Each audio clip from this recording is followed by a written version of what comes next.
What's up, folks? Khalid Bey. The word is that the U.S. is suffering from a hope deficit. What do you think? Are we suffering from a hope deficit? Are people feeling trouble, despair? Interesting times. This is what we're getting into today. Let's talk.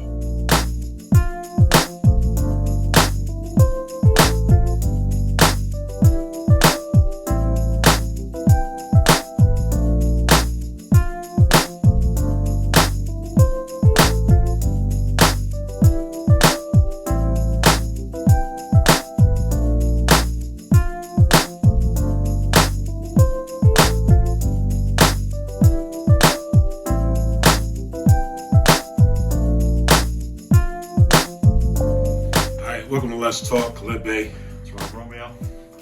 It's Jay. How you doing, bro? Yeah, thank you. Oh, good.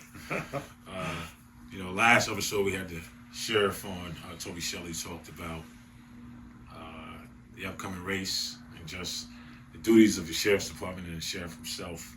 Yeah, Good conversation. Make sure you go check that one. yeah. Today, though, got an interesting topic that we titled in the hope deficit. Hope deficit. This is a reference, obviously, to the U.S. And I'm going to read this real quick. According to the Gallup data released today, only 59.2% of Americans can expect to be thriving in 5 years. That sounds high, but for the U.S., it's low, and it's been the lowest since tracking this in 2008. Right, and so some of the core issues, Rob, if you can bear with me for a second. Yeah, no, cool. The disconnect. Usually, if people are okay, they feel better about the future. And in 2026, that link is broken. People are surviving today, but terrified about tomorrow. Additionally, demographic shift. The dip is driven largely by sharp declines in optimism among Hispanic Americans and Democrats following the recent political shifts. But even Republicans aren't as hopeful as they were during the Trump first term. The drivers is a perfect storm of high housing costs, the feeling that AI is coming for everybody's job, and general exhaustion from a constant 24/7 political cycle. Mm-hmm. And so all of this is within the topic of the hope deficit, Rob. And it's ultimately the argument that, the ladder of life, as you will, is a struggle at best, right? People are concerned about progress. You're talking about increasing, potential increases in inflation, fluctuating and unpredictable inflation in a lot of respects, Mm-hmm. high costs in the grocery stores. Mm-hmm. Because of Trump's tariffs, businesses are taking losses. Housing prices plummeted. Yeah. Housing prices plummeted. Yeah. Well, I'll talk about my own home value. Yeah. That at the end of the Biden cycle to now, my home value dropped about $25,000, $30,000. Yeah. So Yeah. that's a percentage. That's a couple points. Yeah, that's a big drop. Yeah. And so it's been the same throughout my neighborhood. When I look at housing prices, they dropped. Yeah. So hoping that changes. We locked up now. Hoping that changes. But it's just an example of the type of uncertainty that exists now because of everything the White House is going on. So I just got a question for the watchers, the viewers, and the listeners, Rob, before we get into it. If 10 is the best possible life and 0 is the worst possible life, what's your standing today? Leave it in the comments. Also, where do you see yourself in 5 years? Leave that in the comments as well. So, Rob, I don't know your thoughts. Jump in here, man. I just wanted to. No, this is an interesting topic, and I think that the factors that you listed are certainly the main drivers of the deficit that we're talking about, the hope deficit. So, Right. I was talking to a friend of mine who's just recently retired, and it's like every day, instead of looking forward to, great retirement and enjoying life, which you're trying to do. I mean, you have to, let's face it, you have to overcome whatever problems you have, because life has to go on, and there's always troubles in life, but you have to look at the bright side and be optimistic. But it's just a challenge. It's more and more challenging because of the news cycle and how it's coming at you every day, and how all this negativity is in the air, Yeah. and outrageousness and hatredness and ugliness is just out there, and just stuff that's shattering what you thought we were all about, and all of a sudden we're not. And it's causing, I think, a societal level of depression that we haven't seen in a long time. Now, we went through COVID, which was devastating in a lot of ways. Mm-hmm. A year or 2 years of that, but we kind of went through that. We were kind of going through that together, and everybody was kind of trying to find a way, but Right. it was almost like a common enemy. Yeah. Now we just have this thing where we're just so divided, and it's just so outrageous and outlandish. It's the things that are happening in our society, that you have to really almost tune it out and get to something, on a brighter side. Yeah, that's interesting. I was talking to a person who, in the community, throughout the community, a person that's known throughout the community, rather. Actually, Sam Rouser from Home Point for College. Shout out to Sam. And he expressed a concern about, to the point of this discussion, that things seem so discombobulated. It's hard to see a direction right now. Yeah.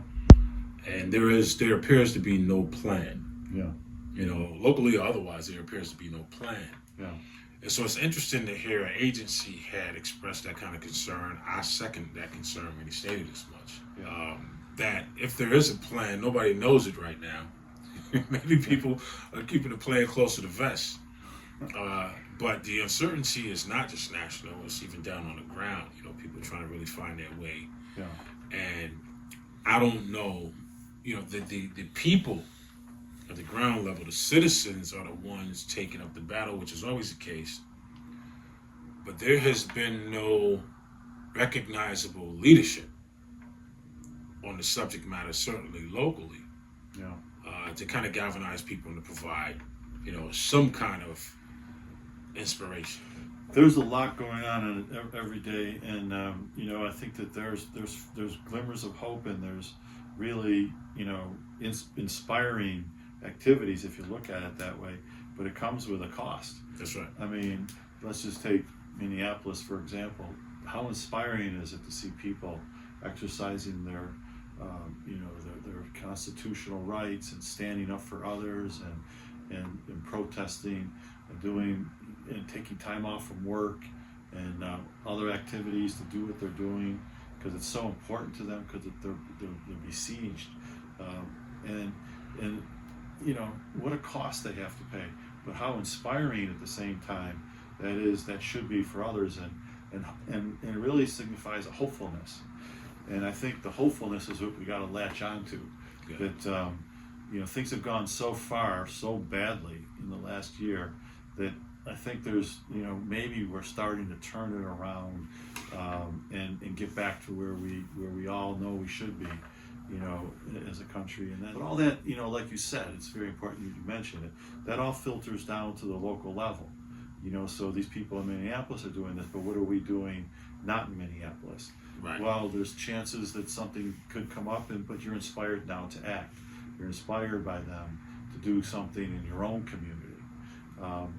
For whatever it might be. It might not be related to, for example, ICE. It might be related to something else that you get inspired to go out and seek some justice or seek something more hopeful. Well, locally, you had the recent televised, not unintentionally televised, if you will, because it was on the news and in the newspaper, ad hoc protests in the council chamber.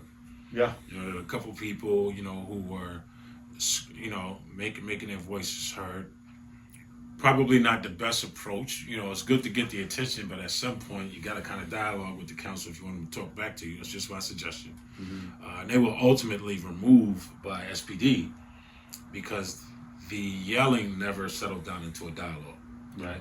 And even when there was appeals like "Let's talk outside of this," understandably, people protest. Why can't we talk now? Well, you can't disrupt a government proceeding and think they're going to stop and talk to you about an issue. The whole idea is to get their attention, and then talk on the side. Or if you want to have a public discussion, have more people there.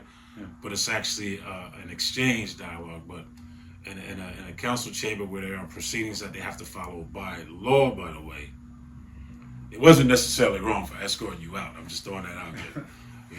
Well, there are times to protest and places to protest and manners to protest, and these things all have to be, put into context. So you have to be aware of what your rights are and where and how you can exercise them. You can't do something illegally. You can't disrupt a government proceeding. You can't disrupt a law enforcement proceeding. But you can protest government and you can protest law enforcement. You just have to, find the right venue and messaging to do that. I think I'm more hopeful than not, more than ever than now. I am. I mean, I just think 2026 has come, and it just got to such level of despair.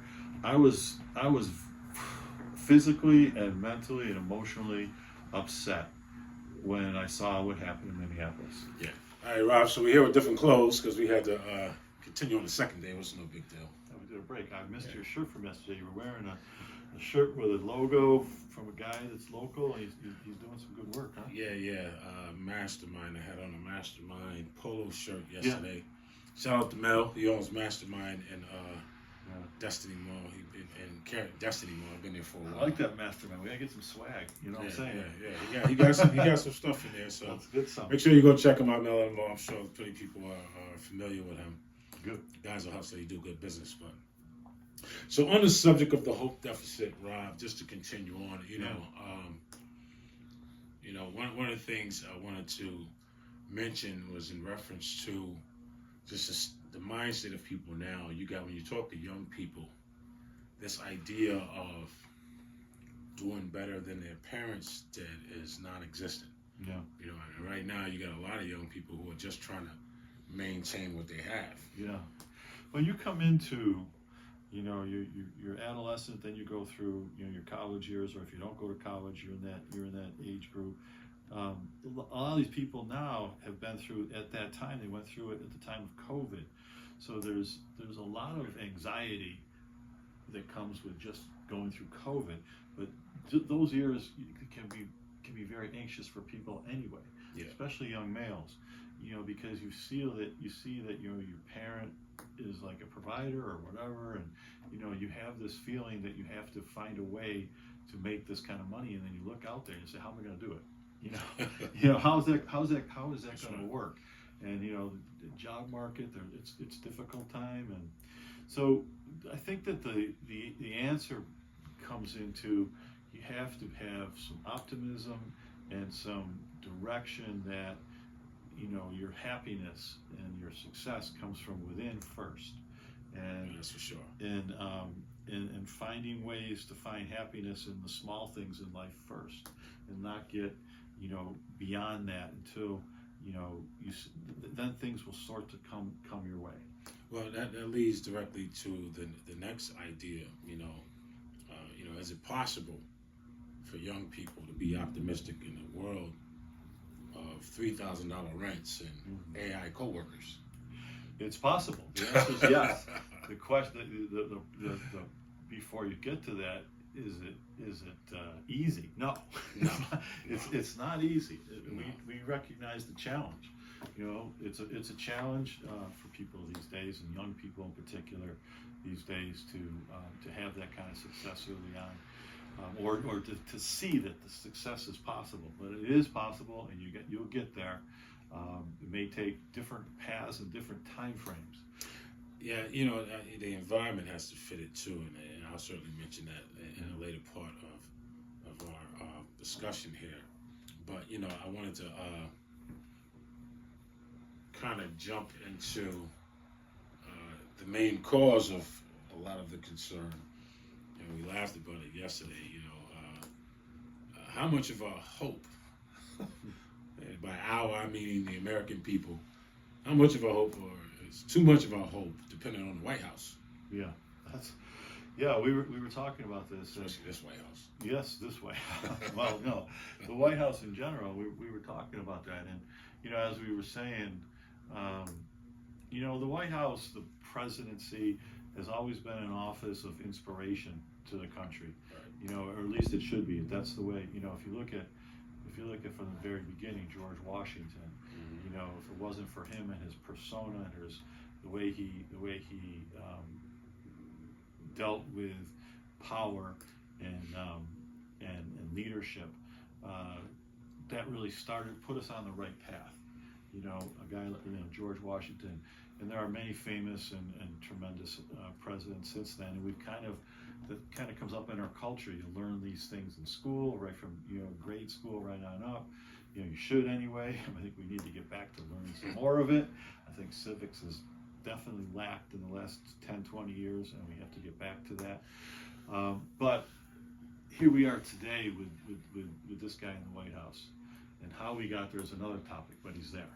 Yeah. How we got there is a whole topic, but he's there, and it's really difficult to even consider looking to the White House for anything except your own personal great grievances getting solved. If you feel like I don't like somebody, or I don't like that, and I don't like what's happening over here, and I want to gripe and complain about this and that, then you have some source of some answers in the White House. I think part of the issue is even on the George Washington thing, it's tough. We talk about the experiment of the melting pot, but even after a couple hundred years, we still haven't quite figured out how to be one. Right. No question. Right. Just to be candid, many people who look like me probably have no concern for George Washington, considering the time period. Yeah. And what the nature of the environment was. Even still, it doesn't take account or discredit the history, at least the formation of the country, despite what the decisions and behaviors were back then. Yeah. But it is true, nevertheless, that at that time, the populace was dependent on and looked to the White House for leadership. Certainly in most recent years, whether, regardless of partisanship, you look to the White House for leadership. Now, everybody's looking for leaders. Like, where's Waldo? Nobody can find the leadership. But let me ask you this. Just get your perspective.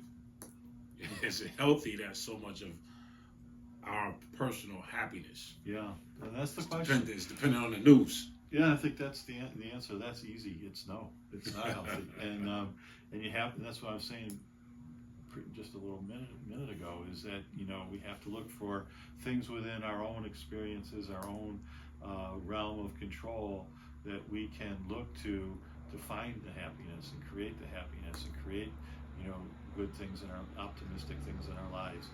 And just simple things, getting up every day and being grateful for the day in front of you is important. Taking these steps. Maybe it's a personal goal of working out 3 days a week, or eating these foods as opposed to that foods. Those things you can control. And if you do those things and you find success along the way, then it also feeds into your well-being and your happiness. So, and while you're doing that, you notice I said I'm not talking about listening to the news, or watching the outrage of the day from the president. What is his outrage of today? Well, so many people are always losing their minds on social media, over one thing or another. There's so much conspiracy theory, garbage on. I need to stop on social media. People are going crazy. Somebody asked me a question today. She was joking a bit, but it was still a crazy question. About whether Jeffrey Epstein and those guys were eating babies, which you never know. You never know. But it's just an example of the type of information that people are putting out there. Yeah, I find it that like a lot of things, like just for example, alcohol, you can abuse it or you can use it to your advantage and enjoy it and get the pleasure from it, but you can also easily abuse it, and there's a lot of things like that. And I think the same thing with social media.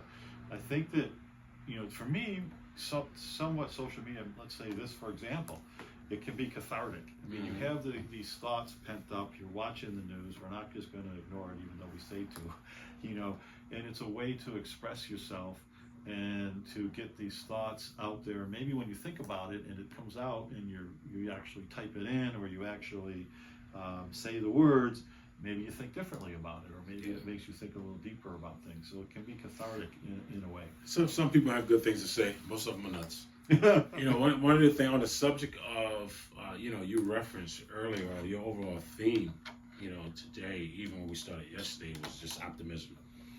And that despite all the things that's going on, focusing on what you can control immediately. I certainly referenced yesterday that one of the biggest problems, I think, in American society is that people are always attempting to control the next person's will, bringing big picture down to the ground.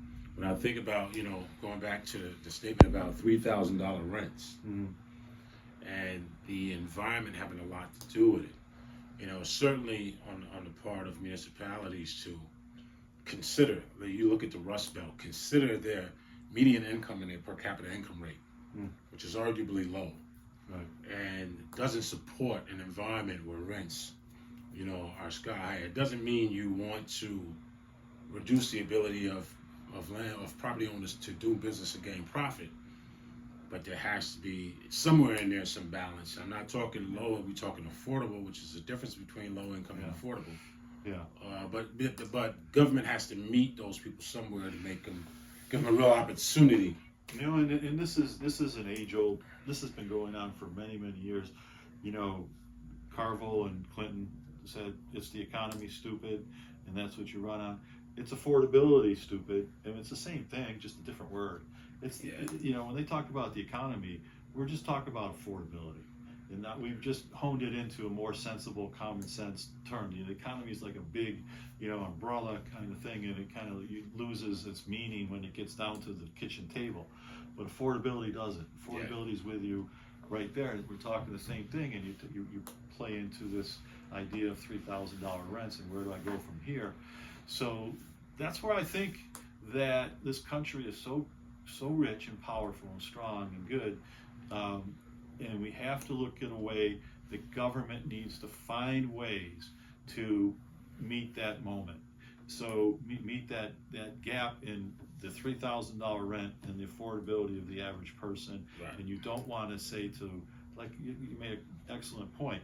We don't want bad housing that just goes to hell, and then we can rent it out for $600 or $800.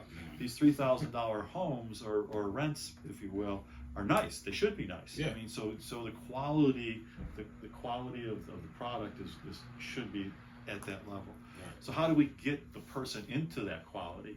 And are there programs that can help? Well, if you look at our tax structure and who's paying into it, I think that's where there's got to be an. But see, this is where government has to be smarter. I'll reference something I said when I was on the council here in Syracuse, when we talked about the development of Almond Street and the like, and I had mentioned to the then mayor that consideration had to be given to the median income, and that the median income the idea for the new neighborhood had to be developed with the median income in mind. Right. If the effort is to ensure mixed income, then the people who are making lesser monies, 30, 40,000, has to be able to compete. And so in that respect, people have the right to pay for greater value if they can. $3,000, $2,500, $4,000 rents. But persons who only make $30, $40, $50, $70,000 should be priced out because they can't, right? There should be a product for them that's a quality product. That's right. But it's affordable. And that's where there's got to be a way the government steps in and finds programs for them. Well, see, this is something, and to your point, I don't know if you can escape programs altogether. This is the point I'm getting to. But you most certainly reduce the dependency on public resources if it's at a competitive level for those persons to pay those rents. So if you talk about workforce housing, that's $1,200, $1,300, $1,400, $1,500 a month that people are paying right now, and houses exposed to the elements. Yeah, give them nice properties where they can pay that rent. Those persons don't need subsidies. Yeah, they're gainfully employed. Well, right, and so it may not be subsidizing the tenant, if you will. Maybe we're subsidizing. It's the landlord. Maybe subsidizing the landlord in their construction and the development. I think that's worth it, though. That is worth it. Yeah, There's yeah, no that's question about it. That's where maybe a guy like Danny is on the right path. He'll get the developers together and say, look, you got to build this product. Right? Go ahead. He want the 1% to pay for it down there. Yes. He want Wall Street to pay for it. Well, but it's also getting together with developers and saying, look, we need to put a quality product out at whatever, pick the number that the workforce can afford. That's right. And we will help you get there. Yeah. And what I go back to saying is we have the resources, the ability to do that. It just has to be directed that way. It's smart and efficient governing, people. Yeah. You know, and to your point, you know, if it's a lot of people complain about tax pilots because they don't understand them. It's intelligent to use an incentive to attract development where there is none, right? When you have dilapidated neighborhoods, cities, and the like, you look at certain areas in Syracuse or certain areas in Flint, Michigan, and the like, it's smart to leverage tax credits to draw developers to a place where they otherwise would have developed. Yeah. To put those things back on the market so the taxpayer is not paying for them anymore. That's the answer. And you bring up those moderate income living spaces so that those persons making between 28 and 70,000 can afford the rent. Yeah. Now you have a viable, thriving neighborhood, and those persons are not. So the subsidy goes to promote business, which leads to jobs. You got living spaces. You got a performing tax base. You're attracting retail opportunity now because you have a ready market. And you got the business community on your side as opposed to fighting you. That's right. You know, That's right. Because they want to fight you if they say, you know, you got to lower your rents. Yeah. Because I put so much money into this, I can't. Yeah. But if you work with them at the outset and say, this is where we're going to develop our next section, the next affordable. Now we have a perfect example of that right here in this town, which should play off of an example that was done, for example, 10, 20 years ago in Boston with the Big Dig. But we have $2 billion infrastructure project. It has nothing to do with even Micron. It's just the infrastructure project. And part of that $2 billion should go for projects like this exactly. Absolutely. We're subsidizing developers to build affordable, there's the word, affordable housing, affordable living conditions with, you know, amenities. Right. And that can be done. And that, where's that money coming from? Well, look, it's already appropriated. It's already there. It's already there. You know, just to reiterate for some of the people who will act like you didn't hear this, do some research. There's a difference between affordable and low income. It's not the same thing. Absolutely. And this is not to discredit persons who are at low income and need assistance, right? We have to help everybody. But to that point, how many corridors are there likely throughout the United States, like the South Salina Street corridor, where the Metro had studied 2005, which we ultimately had redone in 2019. But in 2005, it demonstrated a greater concentrated buying power for retail than the total average consumer in the city and the county. The city total average consumer was spending $82 million a year on retail, while the Salina Street trade area, a neighborhood of about 6,000 some odd people, was spending $123 million a year outside of the neighborhood for what did not exist there. And in 2019, the number increased to $126 million. And there's still no development over there. Spending outside the neighborhood because it doesn't exist there. That's right. And that's what we have to address. we got to put the commercial space in the neighborhoods as well. You know, that's what you have to do. So some takeaways as we wind down. You know, this, of course, we're talking about the hope deficit in the U.S. and in our cities and the like. Everything in a disarray, you know, dependency on maybe a bit of a chaotic White House. Yeah, I mean, we boil it down. It comes down to a bit of an attitude adjustment, doesn't it? You know, you got to have a little bit, but then you also have to have the right people in government. Which we go back to our elections. We go back to the source of local elections, spending money properly, coming up with these kinds of programs that we talked about that incentivize affordable housing in the communities that don't have it and that need it. So, you know, the combination of those things, we're going to get there. I think, and I'm very optimistic we're going to get there. You know, see, I think that's a perfect segment. If you don't mind me cutting you here, Rob. You know, just a statement. Regardless of your partisanship, you just got to do better to take care of people. And I'll read this quote I had prepared. We are actually less optimistic, to Rob's point, but just more realistic. You know, the optimism of the last 20 years was a bubble Mm-hmm. fueled by cheap debt and illusions of constant progress. Yeah. Right, 2026 is a year where we finally stop lying to ourselves. What happens to bubbles? They pop, they bust. And that's 2008, right? Before We that, thought it was a bubble. the dot-com, and what was that, Dot-com, 2001, 2008, 2001. 2009? Right. We don't need to revisit 29. Are we on another bubble? We were on a bubble at the end of last year. They just didn't tell anybody. Yes, see what happens? Yeah. So, you know, danger of a repeat, man. So, Yeah, if you got 1 minute, I want to say this. Go ahead. You can find your joy, and this year we're very topical about what's happening right now. If you couldn't watch the Bad Bunny Super Bowl halftime show and get some joy, the word is Joy, out of watching that, that's where you need to sit back and say to yourself, why not?